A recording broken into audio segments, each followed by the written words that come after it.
What is up, world? Welcome back, Charge the Game podcast. What will the Lakers do this offseason when it comes to LeBron James extension and him not taking a pay cut versus Luka Doncic getting the supermax in anything and everything else that he wants? So reports have come out about the Los Angeles Lakers. Of course, guys, we know at the end of LeBron James's exits how the offseason is in shambles until he figures out what he needs to do. For some reason, this guy is able to have a stronghold on the NBA, the NBA commissioner, and the Los Angeles Lakers.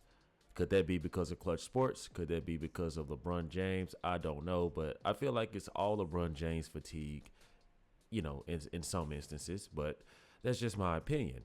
As the Los Angeles Lakers head into the upcoming offseason, they have a lot of questions to answer. One of those surrounds the star forward LeBron James on whether he will return to the organization next season. James is eligible to opt out of his deal with the Lakers before a free agent, or he could simply retire. This is something that he has spoken about at length in recent seasons.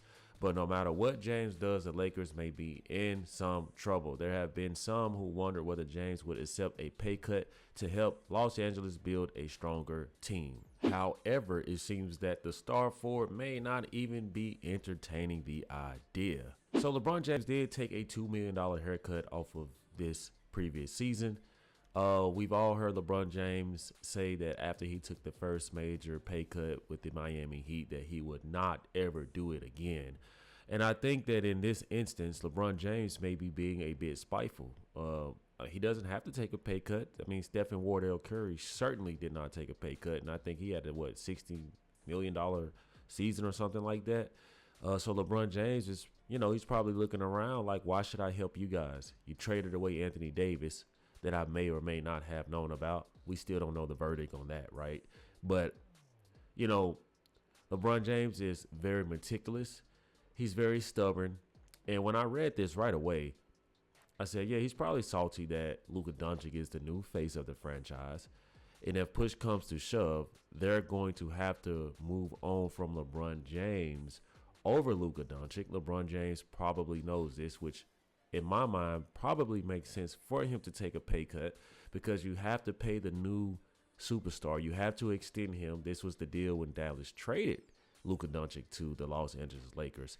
And we know that Luka Doncic, he may not have been in the best shape, but he is a guy that draws ticket sales. He has a generational talent, and the Los Angeles Lakers need that next new star, and they have that.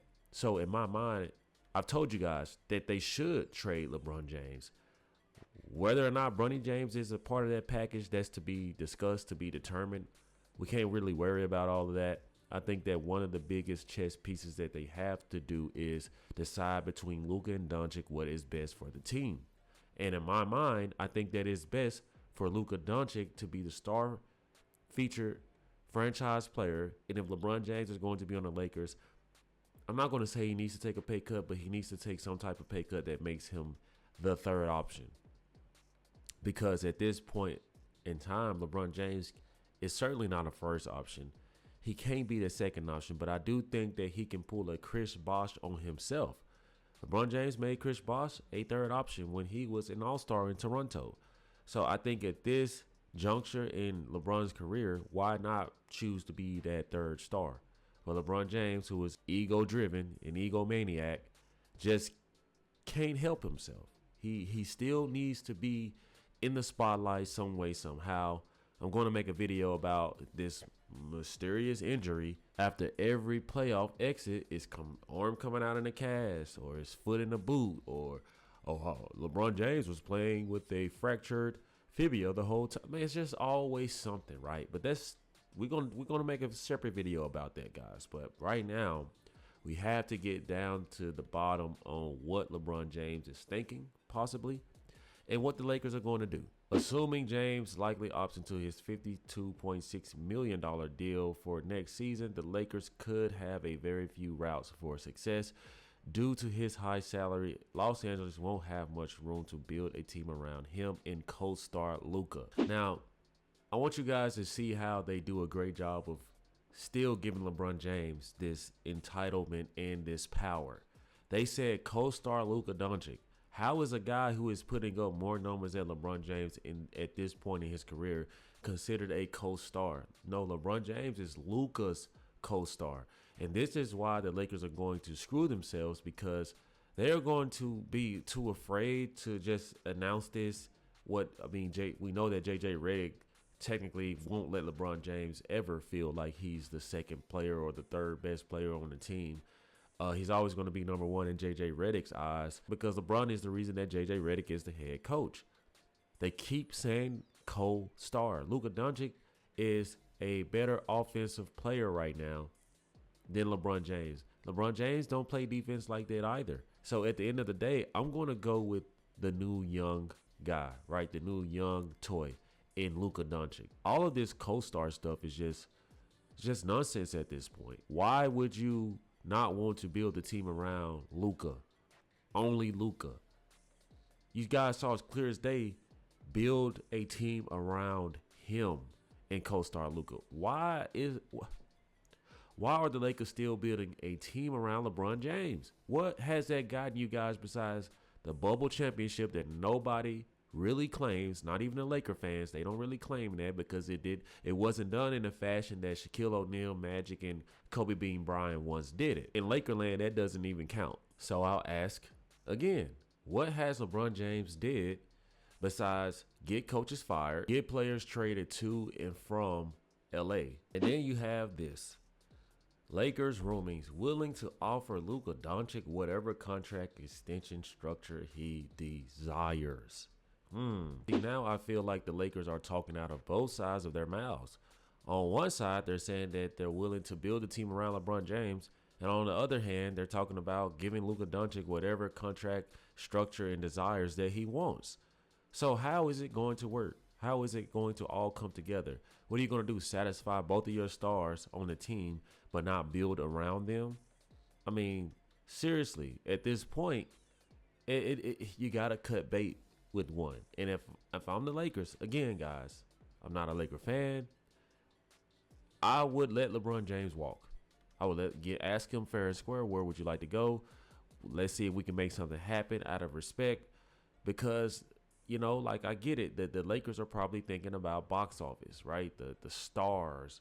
But LeBron James is trying to win a title, and he seems to have some type of resentment, with the statements he made about, when they traded AD, that move wasn't for me. It was for Luka Doncic because it's his team now.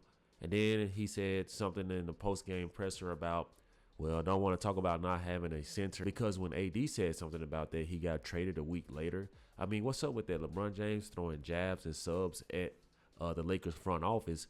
But in reality, I think that LeBron James, he doesn't want to go anywhere, but he may be forced if he cares about his legacy, because I just don't see the Lakers being able to compete at a higher level for a championship with just Luka and LeBron James. They're going to have to make some type of big splash.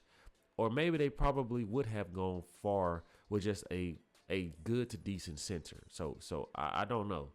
But I do feel like that these are problems that need to be discussed, and that the Lakers are going to find themselves in the same predicament, barring that Luka Doncic may or may not be in shape. He's injury prone. And then you got LeBron James, who apparently is just now, starting to negotiate with Father Time. I mean, let's be realistic here. It's best to start the rebuild process now versus later. Like you're just wasting Luka Doncic's years. He's 26 years old, and you're prioritizing a 40-year-old. It just doesn't make sense. Now, these are some of the options that the Lakers are willing to give Luka Doncic. Depending on Doncic's preference, he has multiple pathways to his next contract beginning on August 2nd. He can sign a 4-year, $229 million extension, guys. To recoup the money he lost in the trade from losing his Supermax eligibility, Doncic could sign a shorter 3-year, $165 million extension with the player option for 2028 through 29. That will coincide with reaching 10 years of service to be eligible for the 35% max. In that scenario, he could sign a 5-year, $418 million deal in the 2020.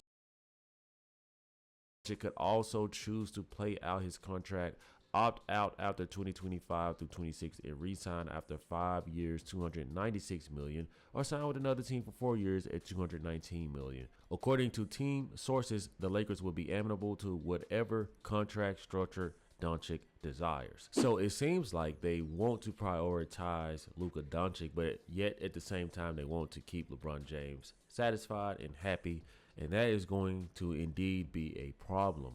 So you guys let me know what y'all think about the Lakers. What are they doing with LeBron James in this situation? And Laker Nation, Laker fans, what do you think is the best route for them to go? To trade LeBron, keep LeBron, extend Luka, trade Luka? Like, what do you guys think? Seriously, let me know, guys. Drop those comments in the comment section. If you guys found any value to the video, make sure you guys smash the subscribe button. Also, guys, like, share, and hit the notification bell for more future content. See you guys in the next one. Peace.